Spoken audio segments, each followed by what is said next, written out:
Okay, Bacho, we are going to start from the part which we left yesterday.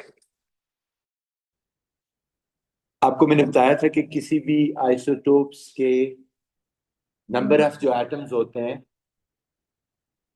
वो कैसे पता चलता है कि आइसोटोप्स कितने हैं और उनके क्या मैसेज, राइट। तो हम कहते हैं जी आइसोटोप्स एक एटम के मास स्पेक्ट्रोमेट्री टेक्निक है जिससे पता चलता है। ठीक है, मैंने आपको कल बताया था मास स्पेक्ट्रोमेट्री की डिटेल नहीं है हमारे सिलेबस, लेकिन फिर भी मैं थोड़ा सा आपको बताऊंगा।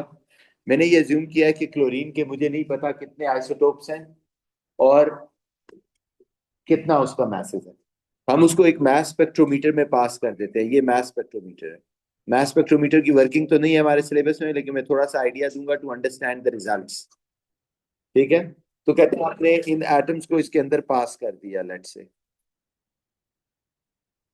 राइट।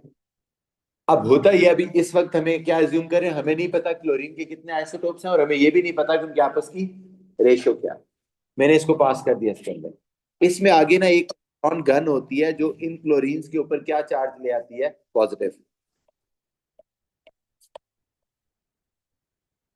ठीक है, और फिर इसके आगे एक मैग्नेटिक फील्ड लगी होती है जो इन पॉजिटिव चार्जेस को यूं घुमाती है सर्कल। बात समझ आ रही है? अब इसके ऊपर सवाल नहीं आएगा, ये जो वर्किंग है आई जस्ट एक्सप्लेनिंग कि आपको समझ आए कि इसके बाद वाला पार्ट क्या है। वो कहता है जी वो इसको सर्कल में घुमाती है। तो होता यह है कि अगर सब क्लोरीन का मास एक जितना हो तो वो एक जितना डिफ्लेक्ट होगा यहां से आगे। अगर दो डिफरेंट मैसेज हो तो उनका एंगल ऑफ डिफ्लेक्शन चेंज हो जाएगा इस तरह। तीन डिफरेंट मैसेज हो, तीन एंगल्स हो जाएंगे।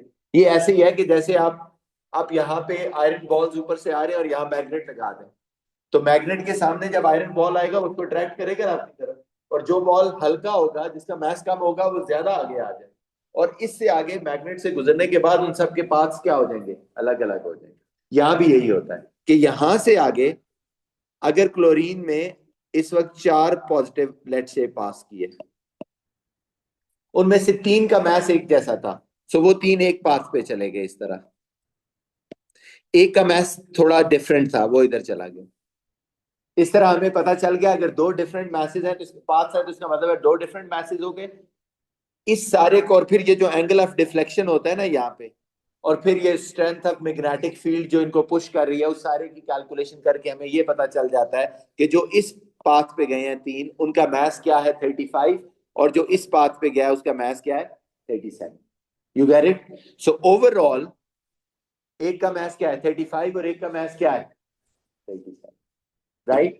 ये सारे रिजल्ट्स आपको इस मास स्पेक्ट्रोमीटर से मिले। But having said this all I said कि ये वर्किंग हमारे सिलेबस में नहीं है, लेकिन ये जो रिजल्ट्स हैं मास स्पेक्ट्रोमीटर के वो रिकॉर्ड होते हैं in the form of a graph जिसको बोलते हैं मास स्पेक्ट्रम। मास स्पेक्ट्रम हमारे सिलेबस में है, तो लिखिए जरा मास स्पेक्ट्रम।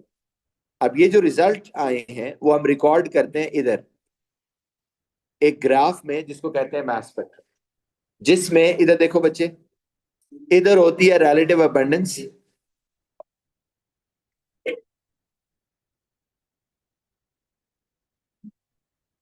और इधर होती है M over E value. What is M over E value? Mass over charge value, यानी जो सीएल है उसका मास ओवर चार्ज। अभी मैं एज्यूम कर लेता हूं for the sake of argument कि सीएल का चार्ज, सब सीएल का चार्ज क्या होता है +1, तो जो भी मास होगा उसको +1 से डिवाइड करेंगे, आंसर तो वही आएगा ना। सो आप समझ लें एक तरह से एक्स एक्सिस पे आइसोटोपिक मैसेज होते हैं। शॉर्ट करके बता रहा हूं कि एक्स एक्सिस पे आइसोटोपिक मैसेज होते हैं और वाई एक्सिस पे रिलेटिव अबंडेंस होती है। तो इसके जो रिजल्ट्स आए, हमने कहा दो क्लोरीन के मैसेज आए, यानी दो पीक्स होंगी, एक यहां इधर देखिए एट द मास ऑफ 35 और एक यहां एट द मास ऑफ 37।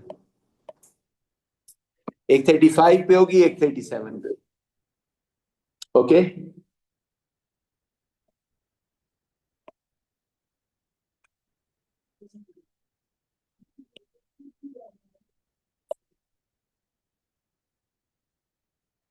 एक 35 पे और एक कहाँ 37 पे। और इनकी रिलेटिव अबंडेंस ऊपर हमने देखी 3:1 थी।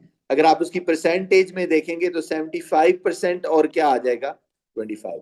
सो बेसिकली मैं कहना ये चाह रहा हूं कि जो भी मास स्पेक्ट्रोमीटर में होता है उसके रिजल्ट एक डिस्प्ले की फॉर्म में इस तरह आ जाते हैं, राइट। सो आपने देखा दो पाथ बने थे, दो पीक्स आ गए, एक में ज्यादा थे एक में कम थे, वो सारा यहाँ रिजल्ट्स आ गए, right? Now we got to know कि chlorine has two isotopes, one is mass 35, one is mass 37, एक की परसेंटेज 75 और दूसरे की परसेंटेज कितनी है 25, ओके।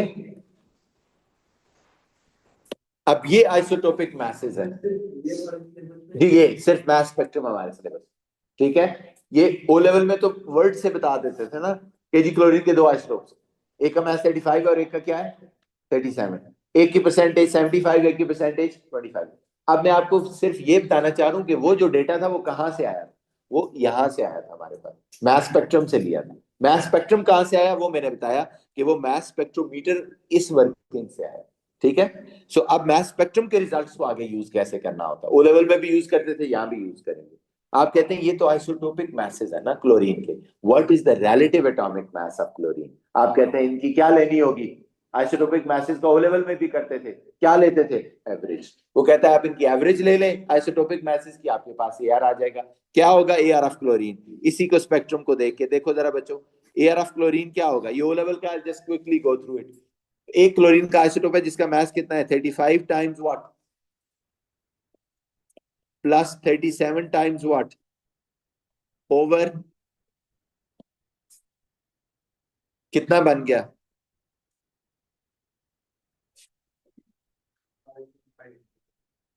35.5 आंसर आ गया, and this is the AR. और ये पीरियोडिक टेबल में लिखा होता है बच्चों।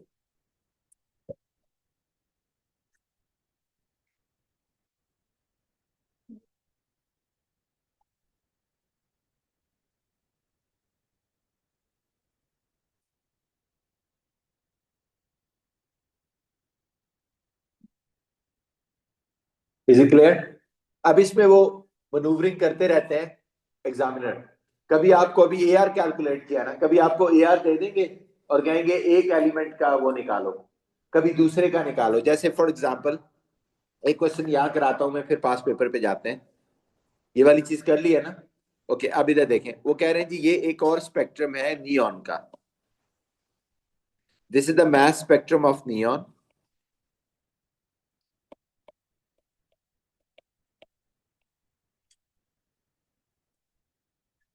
इट हैज 3 peaks,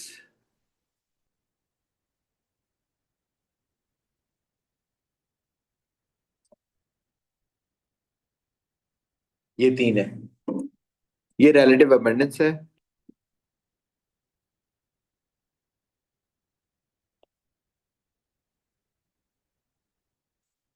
ये एम ओवर ई वैल्यू है। एक का मास 20 है, एक का 21 है, एक का 22 है। एक की परसेंटेज 80 है, एक की परसेंटेज 15 है और एक की परसेंटेज 5 है। कहते हैं what is the AR of neon, AR of neon क्या होगा।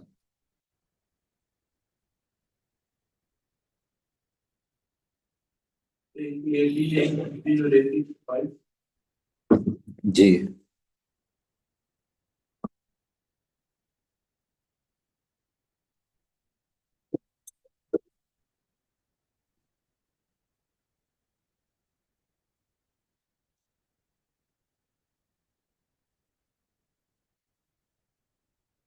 क्या है बच्चों, कैसे करना होगा, हर एक आइसोटोपिक मास को किससे मल्टीप्लाई करना होगा।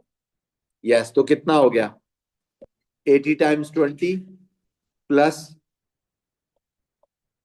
टाइम्स 21 टाइम्स प्लस ओवर 100, तो कितना बन गया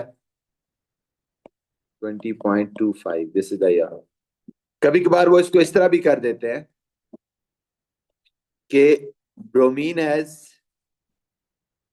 2 आइसोटोप्स,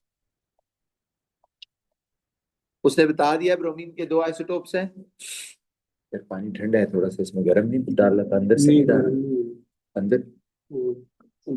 विषय में आरती से रहते हैं, क्यों अंदर क्या है?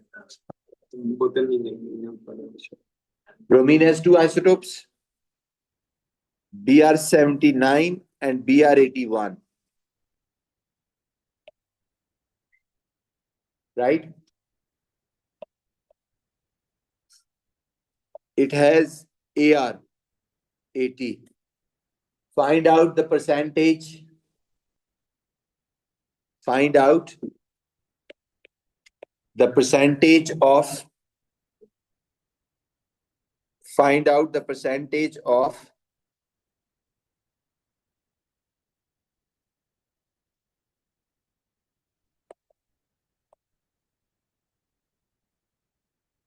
abundance of each. ये करना है बच्चों.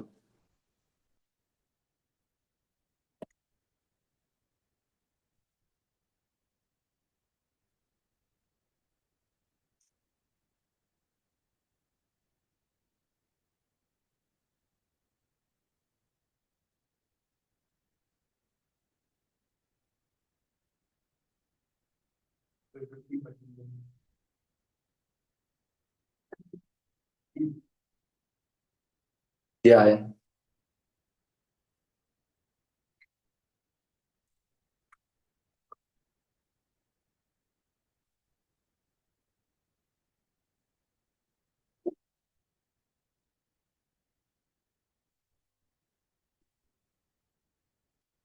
कैसे आया?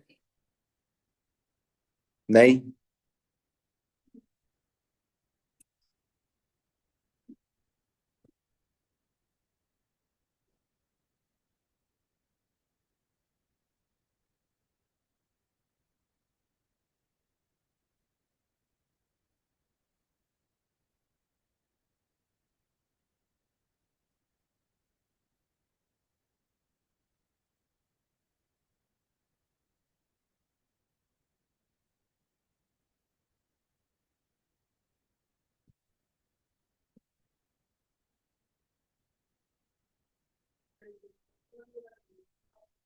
हुआ है.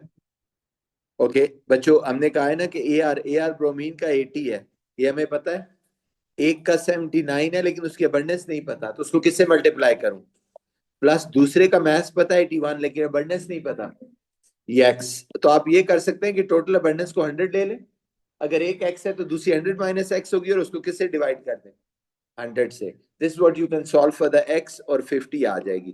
तो वो एक की अबंडेंस होगी, 100 से माइनस करेंगे तो दूसरे की आ जाएगी. Got it? जो एक्स आएगी वो 79 वाले की है. ऐसे भी सवाल आ सकता है बच्चों, राइट? इसमें इस तरह एक और सवाल इस तरह भी आ जाता है. देखिए,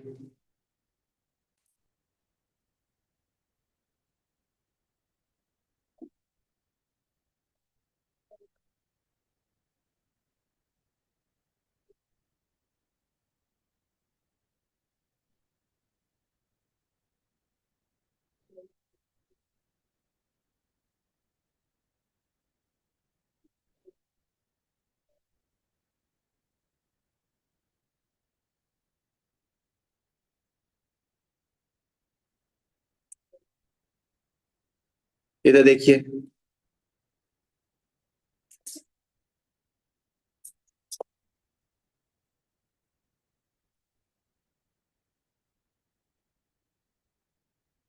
ये करना है बच्चों question. This is for you. A sample of strontium exists as a mixture of 4 isotopes. ये आपके लिए बच्चों 2 मिनट दे रहा हूं. 4 isotopes हैं. Information about 3 of these isotopes is given in the table.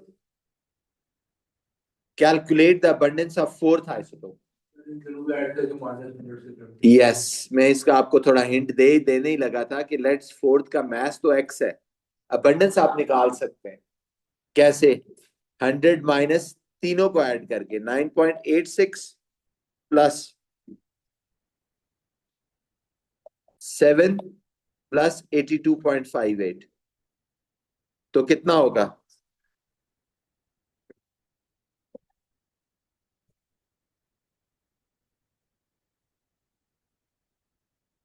0.56 आ गई तीसरे की अबंडेंस, यानी ये आ गई 0.56। अब हमारे पास 4 आइसोटोप्स हैं, चारों की परसेंटेजेस हैं, ऐसे ही है। 3 का मास है, चौथे का आइसोटोपिक मास नहीं है, तो क्या करें? रिलेटिव एटॉमिक मास देखे नीचे दिया हुआ है, कह रहा है relative atomic mass is 87.71, calculate the mass number of fourth isotope. वही एक्स बच्चों कैलकुलेट करने को कह रहा है, तो क्या करेंगे? 87.71 किसके इक्वल होगा? करें जरा प्लीज, करके दें।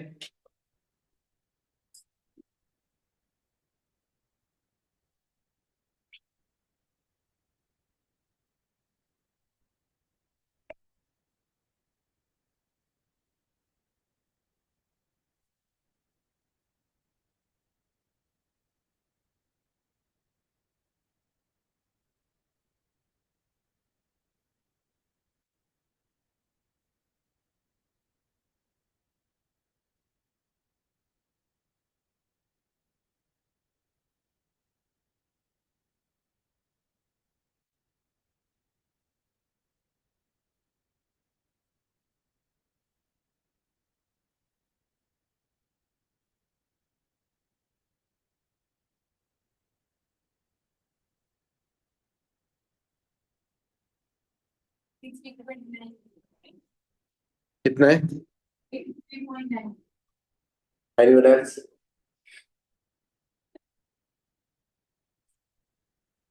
दोबारा चेक करो।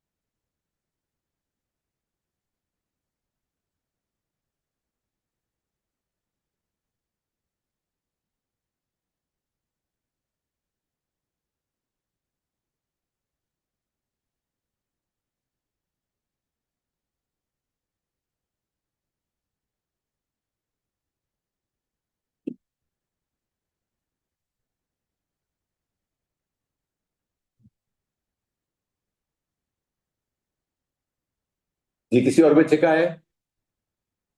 Yes, that makes sense more to me. 83.9। 83.9 या राउंड ऑफ करके 84 हो जाएगा जी।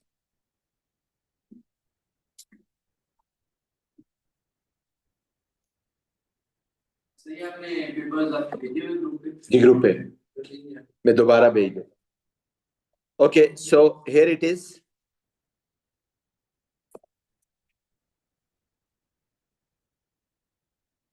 ओके, अब दोनों की डेफिनेशन लिख लेते हैं। इसको देखिए, ये the diagram shows the mass spectrum sample of naturally occurring copper. What is the relative atomic mass of this copper?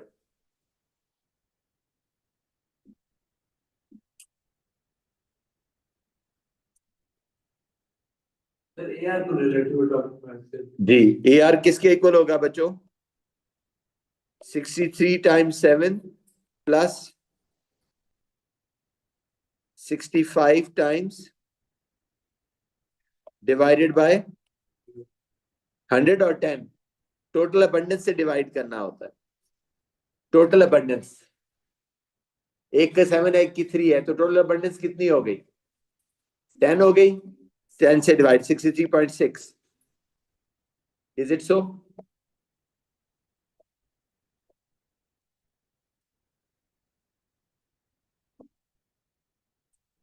What about this? 3.6। What about this?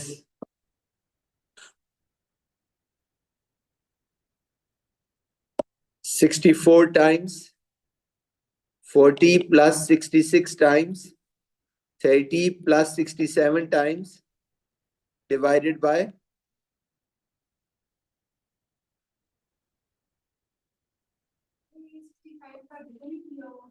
जी नहीं है ना, वो आइसोटोप ही नहीं होगा। What is the answer then? 65.5. This is C. Is it clear?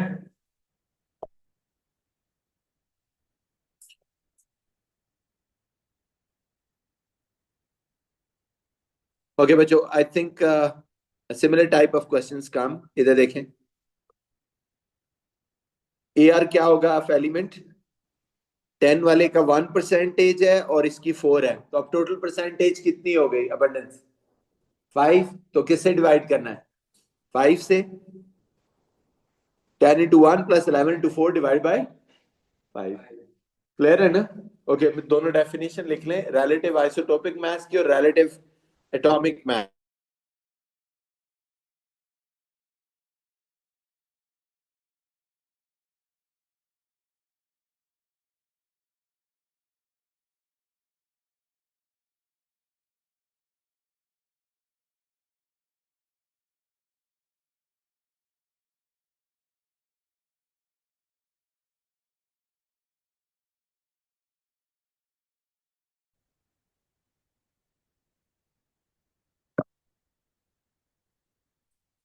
Relative isotopic mass.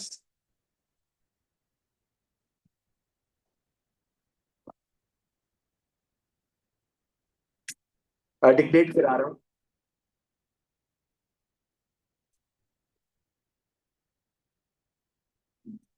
It is the mass of an isotope.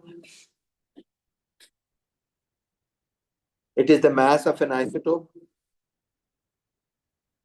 which is taken by comparing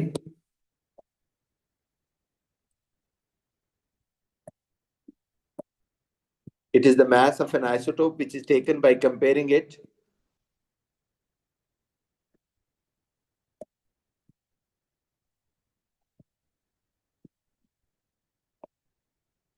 it is mass of an isotope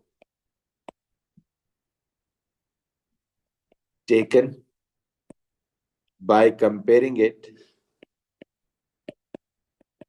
with 1/12th unit mass of carbon,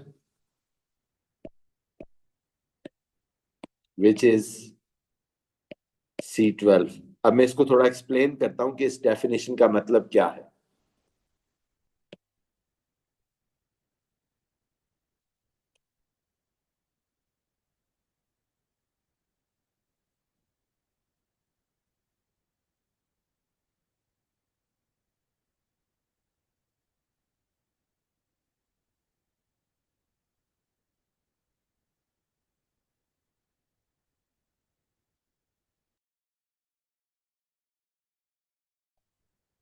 सुने बच्चे, मैं थोड़ा इसका background बताता हूँ. हुआ ये कि जब साइंटिस्ट मैसेज लेने लग रहे थे ना, तो कोई स्टैंडर्ड यूनिट तो बनाना था, तो उनको समझ नहीं आ रही थी क्या करें. तो उन्होंने जो सबसे हल्का एटम था ना, वो हाइड्रोजन था, उसको स्टैंडर्ड बना लिया और उसका मास ले लिया 1. और जो हाइड्रोजन से 2 टाइम हैवियर था, उसका मास क्या हो गया? 2. जो 3 टाइम हैवियर था, उसका मास क्या हो गया? 3, 4, 5, 6.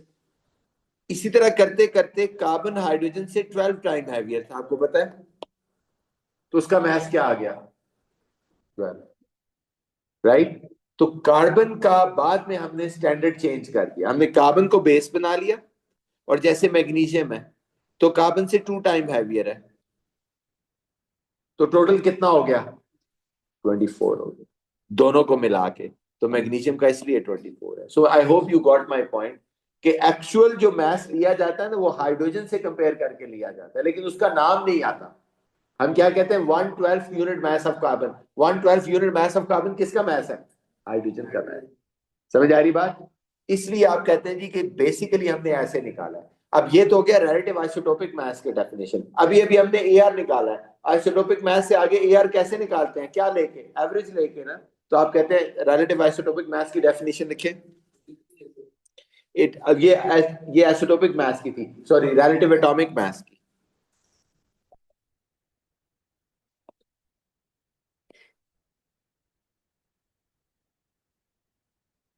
It is mass of an It is, sorry, average mass. It is average mass of an element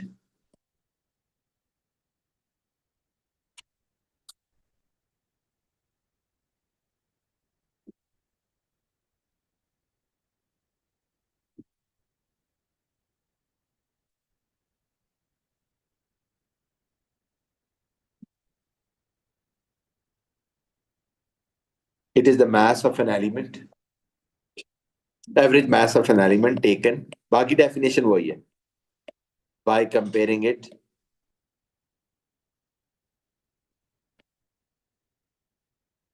with 1/12th unit mass of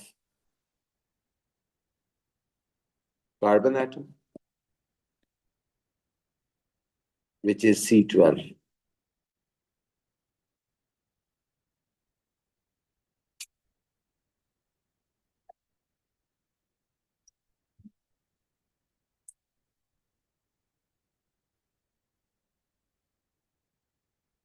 Okay.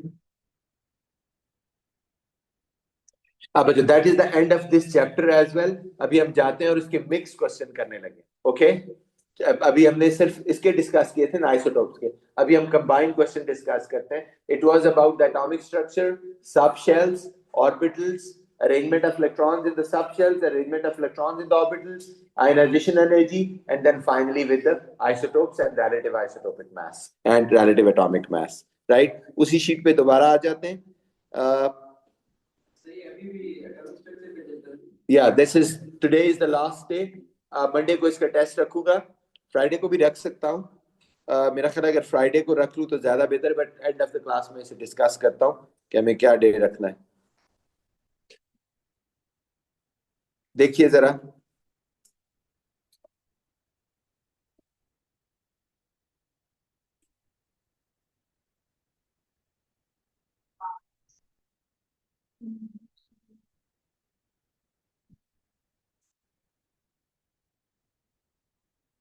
ये देखिए बच्चे, क्वेश्चन नंबर 1 जो है, ये जो वर्कशीट का जनरली इस तरह का क्वेश्चन भी आ जाता होता है, जिसमें एग्जामिनर को ये होता है कि क्या आपको एटम का स्ट्रक्चर और उसके अंदर इलेक्ट्रॉन, प्रोटॉन, न्यूट्रॉन, ये सब एटॉमिक पार्टिकल का आइडिया है, जो कि मेरा ख्याल है आपको बहुत लकी होना पड़ेगा इस तरह का क्वेश्चन आने के लिए. और है कि बहुत ही easy O level type question है. कहता है जी लिथियम है, उसके न्यूक्लियॉन नंबर 6 है, एटॉमिक नंबर 3 है. ठीक है, atomic number number of proton भी होता है, तो इसलिए प्रोटॉन्स कितने हैं इसके अंदर? 3. Number of neutrons, neutrons nucleon number और एटॉमिक नंबर को तो क्या आ जाएगा? 3. और नंबर ऑफ इलेक्ट्रॉन्स कितने हैं? ऊपर देखो आगे चार्ज +1 लिखा हुआ है, तो अगर प्रोटॉन 3 है, चार्ज +1 है, तो इलेक्ट्रॉन एक कम हो गया होगा, 2. इधर आ जाए ऑक्सीजन. ऑक्सीजन का न्यूट्रॉन्स बताए हुए हैं, इलेक्ट्रॉन्स बताए हुए हैं, और कोई डेटा नहीं गिवन. पीरियोडिक टेबल से आप एक डेटा ले सकते हैं और वो है उसका एटॉमिक नंबर. वो तो एक ही नंबर होता है हर एटम का, कोई दूसरा नहीं हो सकता, उसमें तो कोई आइसोटोप्स वाला चक्कर नहीं है. तो एटॉमिक नंबर मैंने वहां जहां से देखा 8 है, तो अगर एटॉमिक नंबर 8 है तो नंबर ऑफ प्रोटॉन्स भी कितने होंगे? और nucleon number proton plus neutron होता है. अब प्रोटॉन भी है, न्यूट्रॉन भी है, इन दोनों को ऐड करते हैं, कितने हो गए? 17 न्यूक्लियॉन नंबर. अब ये पीरियोडिक टेबल से नहीं देखना. Nucleon number number of proton plus neutron होता है. It is not a relative atomic mass. Periodic table में रिलेटिव एटॉमिक मास होता है. न्यूक्लियॉन नंबर हमेशा प्रोटॉन और न्यूट्रॉन को ऐड करके निकाला जाता है. ओवरऑल चार्ज क्या है? इलेक्ट्रॉन्स और प्रोटॉन्स इक्वल है? नहीं इक्वल, 2 इलेक्ट्रॉन ज्यादा है, तो कितना हो जाएगा? -2. इसी तरह नेक्स्ट जो है, यस, हमें कैसे पता चला? हम कहते हैं एटॉमिक नंबर तो एक ही होता है ना. Go to the periodic table and check the atomic number 26, और वो था आयरन का. ऐसे ही है. और फिर इसके नंबर ऑफ न्यूट्रॉन्स कितने होंगे? 54 - 26. चार्ज क्या होगा? इलेक्ट्रॉन्स 24 है और प्रोटॉन्स 26 है, तो क्या चार्ज होगा? 2 प्रोटॉन ज्यादा है, 2 प्रोटॉन ज्यादा है, +2 एंड सो ऑन. नीचे एक एलिमेंट है, उसका प्रोटॉन दिए हुए हैं 17 है, तो फिर एटॉमिक नंबर भी क्या होगा? 17 होगा, राइट. और वो क्या होगा? न्यूक्लियॉन नंबर क्या होगा? 17 + 18 35. एलिमेंट कौन सा होगा? एटॉमिक नंबर 17 जाके पीरियोडिक टेबल में मैंने देखा तो एलिमेंट था, नंबर ऑफ इलेक्ट्रॉन्स कितने होंगे? चार्ज 0 है, तो जितने प्रोटॉन्स है उतने ही इलेक्ट्रॉन्स हो जाएंगे 70। फिर कभी कभार बच्चों वो इसको भी पूछ लेते हैं, वो कहता है ये एक बीम पार्टिकल्स की पास की है, इलेक्ट्रॉन्स नीचे को डिफ्लेक्ट कर गए, इसका मतलब है कि इसके ऊपर क्या चार्ज होगा? पॉजिटिव। न्यूट्रॉन्स किधर जाएंगे इस बीम में? सीधे। प्रोटॉन्स कहाँ जाएंगे? ऊपर भी जाएंगे क्योंकि ऊपर ये है, लेकिन उनका एंगल ऑफ डिफ्लेक्शन बहुत कम होगा और पॉइंट ऑफ डिफ्लेक्शन भी काफी आगे जाके होगा, क्योंकि उनका मास 1840 टाइम्स ज्यादा है than the mass of electron. Okay, so you see deflected very small to a very ahead of electrons, right? So ये जरूरी है कि आप इसको बनाएं इस तरह। ये वाला क्वेश्चन शायद मैंने कल आपको करा दिया है। ओके, अब आ जाते हैं, ये वाला भी हमने कल डिस्कस कर लिया था। ये देखिए, the composition of atom and ions can be determined from the knowledge of atomic number, nucleon number and the charge. Atomic number 3 है, ये बल्कि हमने कर लिया अभी। ये I think it's a similar question. ये आ जाते हैं इसके ऊपर। ये बच्चों, this question about the period C elements and there compounds.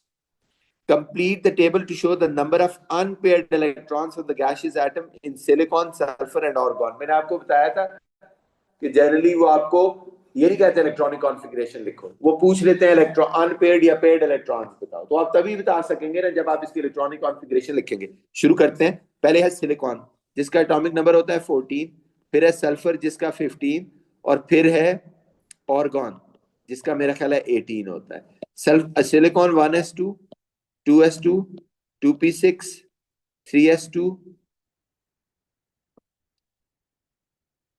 और 3p क्या हो जाएगा? 2। 3p2 का मतलब है कि 3px में एक और 3py में एक।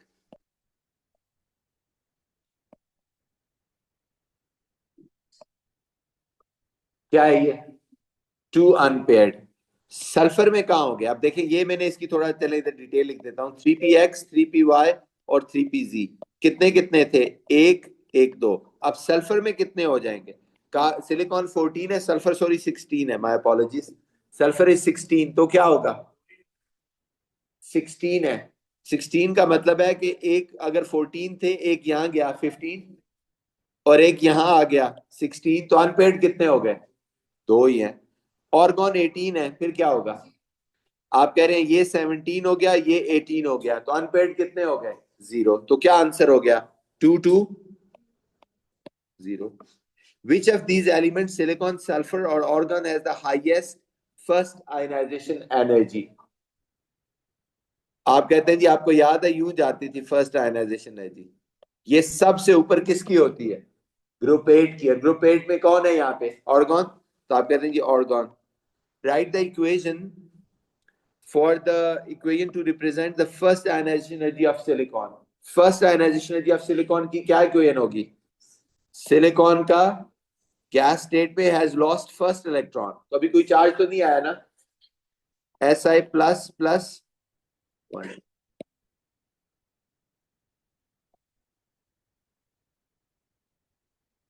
Sir James Jeans, who was a great popularizer of the science, once described an atom of carbon as being like 6 bees buzzing around the space of the size of a football stadium. Suggest what represents 6 bees buzzing in the description.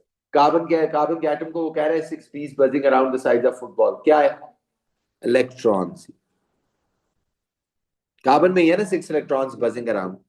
Explain in terms of an atom of carbon what stopped the bees flying away from the stadium. Who is holding? मैं आपको हमेशा कहता रहा हूं, कौन पकड़ के रखता है इलेक्ट्रॉन्स को? किसने ग्रिप किया हुआ इलेक्ट्रॉन्स को?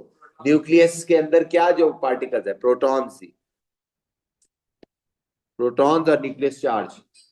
What missing from Jean's description? Electron भी हो गए, प्रोटॉन भी हो गए, एक और पार्टिकल भी होता है। Yes, he has no mention. The diagram represents the energy level of the orbital in an atom of second period lithium to neon. ये lithium to neon में से किसी atom का energy levels है। Label the energy levels to indicate the principal quantum number and the type of orbital. Nucleus के बाद सबसे पहला ऑर्बिटल कौन सा होता है? फिर देन 3 इक्वल लेवल के कौन से होते हैं? 2px, 2py and 2pz, right? In space, sketch the shapes of 2 types of orbitals. 2 type, यानी इनमें से कोई से भी 2 टाइप ले लो. लेट्स से मैंने 1s स्केच करना है. 1s किस एक्सिस पे होता है? x, y, z. No access. आप कहते हैं 1s स्फेरिकली सिमेट्रिकल है, वो किसी भी एक्सिस पे नहीं होगा, तो it will be like this. Okay, ये x एक्सिस है, ये y एक्सिस है, और ये कौन सा है? z axis, right? इसी तरह दूसरा एक स्केच करना है, कोई एक ले सकते हैं. लेट्स से मैंने 2px ले लिया, वो कहाँ होगा? x एक्सिस पे एक किसकी तरह होगा? डबल शेप होगा. सो ये x है, ये y है, ये z है. Complete the electronic configuration of nitrogen and oxygen on the energy levels diagram. ये energy levels diagram है बच्चों. आदि उसने की हुई है. नाइट्रोजन का एटॉमिक नंबर होता है 7, तो 1s के 2 इलेक्ट्रॉन तो है. मैंने आपको बताया था ना, कभी कभी वो नेमिंग नंबरिंग कुछ भी नहीं करता. तो ये सबसे पहला ऑर्बिटल कौन सा है जिसमें 2 इलेक्ट्रॉन है? 1s. इसमें कितने होंगे? फिर आगे 4 हो गए. How many left? 3. Are they are going to be paired up और सिंगल? इक्वल एनर्जी ऑर्बिटल हो, डीजेनरेट ऑर्बिटल हो, तो क्या रखते हैं? सिंगल. ऑक्सीजन के क्या होंगे? 1s2, फिर आगे क्या है? 2s2, 4 हो गए. फिर 2px में एक, 2py में एक, 2pz में एक, but we are left with 1 more. आगे चला जाऊं या इसको पेयर अप करूं? Here it is. Explain with reference to your answer in 3, ये 3 था. The relative values of first ionization energies of nitrogen and oxygen. The values are given in the data booklet, should be quoted in your answer. वो कह रहा है जी, मैं आपको answer में coat कर देता हूं. जो डेटा बुकलेट में वैल्यूज गिवन है ना, जो नाइट्रोजन है उसकी है 1400. आयनाइजेशन एनर्जी की वैल्यू कितनी है? 1400 इसकी, और इसकी है 1310. क्यों ऑक्सीजन की कम एनर्जी रिलीज रिक्वायर्ड है to remove electron then nitrogen? Yes, आप कहते हैं जी ऊपर देखिए वैलेंस सब शेल में. Can we see there is a paired electron? Everyone look at this. Here it is. क्या है ये? पेयर्ड इलेक्ट्रॉन है which creates what? Spin pair repulsion create कर रहा है. ओके, जिसकी वजह से क्या होगा? ग्रेप ऑफ द न्यूक्लियस या न्यूक्लियर अट्रैक्शन क्या हो जाएगी? ऑन दीज इलेक्ट्रॉन्स कम हो जाएगी. So hence less energy is required. Therefore ये वैल्यू 310 हो गई आउट ऑफ 1400. नेक्स्ट, ये तो फॉर्मूला का है. नाइट्राइट में क्या फॉर्मूला होता है? N-3 होता है, जैसे O-2 होता है. नेक्स्ट ये है बच्चों. The successive ionization energies in kilojoule per mole of element X are given below: 870, 1800, 3000, 3600, this. What is this X? Ionization energy का डेटा जब भी दिया हो, हमें एक ही चीज, सक्सेसिव आयनाइजेशन एनर्जी का डेटा दिया हो तो हमें क्या देखना होता है? Big jump. बिग जंप कहाँ है? 800, 1800, 3000, 3006, 5000, 7000, suddenly goes to what? 13,000. After how many electrons? 6. इसका मतलब है ये ग्रुप 6 है. जब मैंने पीरियोडिक टेबल में जाके देखा तो ये 7 में था, ये डिफरेंट था, और ये किस ग्रुप में था? 6 में. तो ये मेरा आंसर हो गया.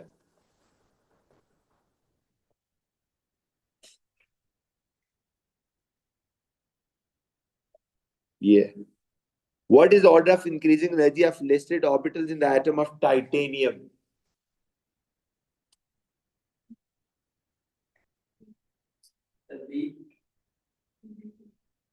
यस, टाइटेनियम हो या नाम उसने दे दिया ना, कोई भी एटम हो, हमें पता है क्या सीक्वेंस होता है.